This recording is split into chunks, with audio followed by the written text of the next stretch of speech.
What's up, guys? Welcome back to the channel. Welcome back to the Bianconair Zone for, I want to say, another live show. It's not a live show, it's a daily news show.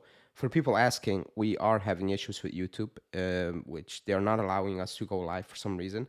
We're sorting it out. So until then, the lives are postponed. Hopefully, I'll be back live Thursday and Friday for a preview, especially. I'm working on that. But this is a daily. It's a calm week, build up to the Sassuolo game with a good feeling, winning feeling. Everything's going smoothly again, basically. But it's still tough because while I'm recording this, Champions League football is going on and we're not in it. And it's not fun. We should be in it. It's not our fault. It's not the players' fault. It's not the Lakers' fault. We should be playing in the Champions League. We're not. And it's a bit boring, even though we were not going to win it, obviously, this time around. But just being in it, the stress, not the excitement at times, the stress, it's not there. So it's going to be short weeks. And to bridge those weeks, it's a good thing we win. Otherwise, like, usually if you don't win, you have a game on Wednesday, you can get over it, if you win again.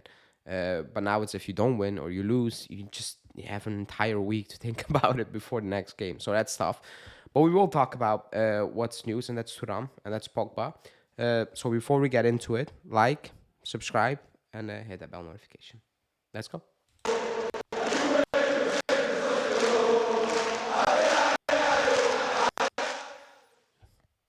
Okay, so the thumbnail, the title, Thuram to replace Pogba. Like, I'm not gonna go in the profile of Thuram because it's not the summer transfer window. It's just the idea that being linked to that type of player for Pogba. I think that's the idea of the video, not specifically Thuram, because we talked about Thuram in the summer, and it's kind of pointless to do it again now because it's not the transfer window. I would like Thuram. I think he's a great player, potentially like superstar, potentially like he has all the tools for it. I think it's extremely hard to bring him in. I think that should have happened last summer if you wanted to bring him in. The competition will be so big that it's probably very unlikely. I think this year is the year too much. But the idea is basically the idea of the news today that's coming out is Pogba is going to be replaced.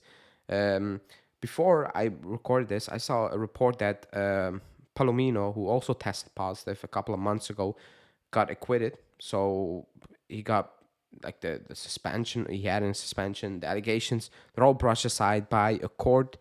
And I'm gonna lie now, was it Toulouse or Geneva?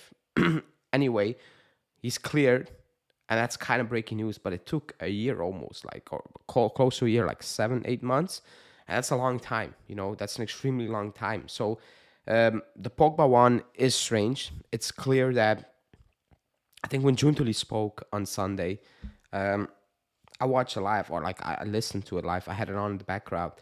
That answer was very cold and it was very methodical. It was, we will see with his agent. He didn't say, "Oh, we support him and it's a tough time." He was very clear. We are gonna wait for a second test and then we will see with the agent. For me, when I heard that, I was like, he's done. The club will just, he will test positive probably again. I think that's what the club is assuming, and then it's done. We'll find a way out of the contract. We'll agree on and we move on. I think that's the idea. They were trying to get rid of him or restructure his wage. I think for the club, it's like, yeah, this is done. Like, we need to move on, and he's not part of the squad anymore. Moving forward, I think that's the idea. That's what I grasped from Juntuli's words. But you need to replace him, obviously. If it's gonna happen January, then maybe you need to replace him in January because Nicolucci stayed, but he has 0 minutes so far. And I said that when he stayed, I was like, nothing against Nicolucci because this is his dream. But I was like, this is not a good move. Like, you have had so many injuries. You're finally fit, excuse me. Go out there and play because you're not going to go go ahead in the starting position to Rabiot or Locatelli or Fagioli or Miretti with one game a week. That's just absolutely not going to happen. It's just not going to happen because I think even Fagioli at this moment in time is playing second fiddle to Miretti in Allegri's mind. That's just my opinion. And he will start game for Jordi. But I think in Allegri's mind, he wants Miretti in there as of now. So for Nicolucci to play, it's tough. Even with Pogba being out of the picture, excuse me, I'm still not fully recovered.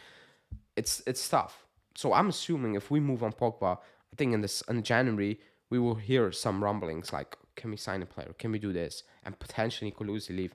But next summer, obviously things need to happen. Now a lot of things happen or like depend on getting Champions League football.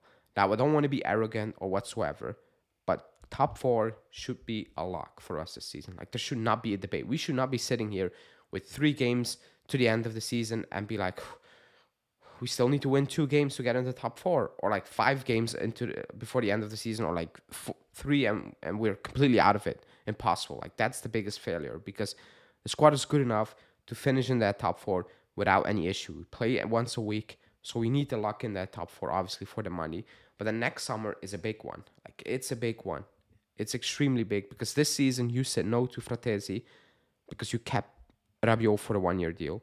Are you going to re-sign Rabiot? Is he worth that money for 3 years, 7 mil? Like, is he worth that money? That you need to think through. And also, how you're going to place Pogba. It has Miretti developed, Do you want to move on Locatelli in a different position? Nicolucci will leave. Like, a lot of things will happen this summer, and it kind of will accelerate because, or like, what will potentially happen with Pogba. That will accelerate everything, So it's not about Thuram. I would happily take Thuram, but it's just about the idea, what we're trying to need to do, or what we need to do. We need to bring in players that have a high ceiling on the lowest potential budget, and that means sign Thuram 2 years ago, basically. That being said, it's good to bring in youngsters, but you also need experience, and we don't have a squad with quote unquote a lot of experienced players who are like, oh, you're just very good, Like let's say we had absolutely nothing up top, but you still had Dybala, if you know what I mean. Like at the back, yes, you have Danilo, but he's also aging. Like he's not the guy that's gonna be here for the next 5 years, hopefully. Like that should not be the case, if you know what I mean. Like maybe a year or two, three potentially the max, but you know what I mean. Like you cannot have all Miretis and Fagioli's in the team, if you know what I mean. Like you need some sort of experience. I think that will be the biggest difficulty for this club. That will. Now, that being said as well, if you win this season, anything, or you compete, these players gain experience. Because as of now, I think also that's the issue. This is not a winning squad, Chiesa won. I think Chiesa won a Coppa and a Supercoppa. So like a Coppa, like I don't really care about the Supercoppa. So they won a Coppa. At the back, Danilo won a title. Chesney won a couple of titles. Locatelli, has he won anything? No, he came in the first season with Allegri, I guess. Like this team hasn't tasted winning. Like if you go through it, yeah, Kostic, but not with us. Like if you go through that team, like this team has not won much, Rugani, but he's a bench player. De Sciglio, he's always injured. Like it's not a winning squad with Juve, with this club. Locatelli won the Euros, obviously. But like with the squad, this is not a winning team. That needs to be changed. Like if you win a title, even if it's a Coppa Italia, but you pair that with a good title push, that will go miles. Like that will take you far because that means these players know what's winning. They know what it takes to win. They know you need to go from match day 1 to match day 38 until the final whistle to win a title or whatever, That will do so many good things for the squad moving forward. The big question mark is, are we ready? Are we good enough to compete with Inter? Most likely, because that's, by the looks of it, they are the team to beat. Are we good enough? Do we have a squad as big as them? No. Like, I will answer that for you as well. But we play once a week. So that could be an advantage. But winning this season, it will do miracles. It will do miracles. Even not winning, let's say you win a Coppa Italia, but you push until very deep, until close to the end of the season, that will do miracles to the squad because they need to taste what it is to win or to put your extra work in it. Even if you miss out, to learn, okay, that's what we did wrong this season. That's why we didn't win last season. Not like last year when we were 20 points behind at one point. Like that's not that because you can name 1,000 things that went wrong last season. But this year, I think it's very key. It's key to get top four. It's key for these players to taste winning or to push and compete, feel the stress, feel the pressure, the good pressure, the type of pressure that, okay, it's game on, you need to win or Inter are gone. Like, I'm just saying something. Not the type of pressure of, man, you can get a 10 points penalty. And what then? Like, not that type of pressure, like real pressure on the field. Will it happen? Let's see. I think the first learning step is beating Bologna at home, obviously.